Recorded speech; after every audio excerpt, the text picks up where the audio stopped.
Hi అండి. నేను మీ Sunitha Subrahmanyam. Welcome back to my channel after a long time. దేనికైనా ఓర్పు, సహనం అనేవి చాలా అవసరం. ఏదైనా పని మొదలు పెడితే అది సక్సెస్ వచ్చే వరకు పోరాడాలి. మధ్యలో ఆపేయకూడదని దృఢంగా నిశ్చయించుకొని మళ్ళీ నా యూట్యూబ్ ప్రయాణాన్ని కొనసాగించాలని డిసైడ్ చేసుకున్నాను. అందుకే వెల్కమ్ బ్యాక్ అని చెప్పానండి. ఇంతకీ ఈరోజు నేను ఏం చేశాను అనుకుంటున్నారా? చేపల ఇగురు చేశాను. చేపలు ఇగురంటున్నా వింటాక అందరూ పులుసు పెడతారు అనుకుంటే తప్పేనండి. అదేంటంటే కొన్ని చేపలు ఇగురికి చాలా బాగుంటుంది, కొన్ని చేపలు పులుసుకు కూడా చాలా బాగుంటుంది. అదే అన్ని చేపలు ఫ్రైకి బాగుంటుందండి. మీలో ఎంతమంది చేప ముక్కలను చూసి ఇది ఏం చేపో డిసైడ్ చేయగలరు? నాకైతే తెలీదు, కానీ 70s 80s వాళ్ళకి తెలుస్తుంది.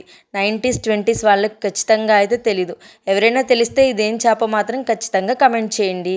సరే, ఇంతకీ చేపల ఇగురు ఎలా చేసుకోవాలో చూసేసుకుందామా? ముందుగా బాండి పెట్టుకొని ఆయిల్ వేడి చేసుకున్న తర్వాత ముందుగా కట్ చేసుకుని పెట్టుకున్న ఉల్లిపాయ ముక్కలు, పచ్చిమిర్చి వేసుకొని బాగా ఫ్రై అయిన తర్వాత ఒక మిక్సీ జార్లో చిన్న అల్లం ముక్క, వెల్లుల్లిపాయ ముక్క, ఒక ఉల్లిపాయ, కొద్దిగా గసగసాలు వేసి పేస్ట్ చేసుకుని ఆ ముద్దని ఉల్లిపాయ ముక్కలు వేగిన తర్వాత వేసుకొని పచ్చివాసన పోయేంత వరకు వేయించుకున్న తర్వాత ఉప్పు, పసుపు, కారం తగినంత వేసుకొని కారం పచ్చివాసన పోయేంత వరకు వేయించుకొని ఆ తర్వాత తగినన్ని వాటర్ పోసుకొని ఎసరు కాగిన తర్వాత ముందుగా కడిగి పెట్టుకున్న చేప ముక్కల్ని వేసుకొని బాగా ఉడకనిచ్చుకున్న తర్వాత పూర్తిగా ఎగిరిన తర్వాత కొద్దిగా గరం మసాలా, కొద్దిగా కొత్తిమీర వేసుకొని స్టవ్ ఆఫ్ చేసుకొని దించుకోవడమేనండి. అంతే. కర్రీ అయితే చాలా బాగుంటుంది.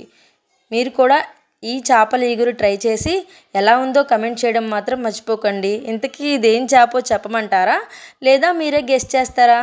గెస్ట్ చేసి ఏదో కమెంట్ చేయండి. నెక్స్ట్ వీడియోలో మాత్రం తప్పకుండా ఇదేం చేపో చెప్తాను. వీడియో నచ్చితే లైక్ చేయండి, సబ్స్క్రైబ్ చేసుకోండి. Bye bye.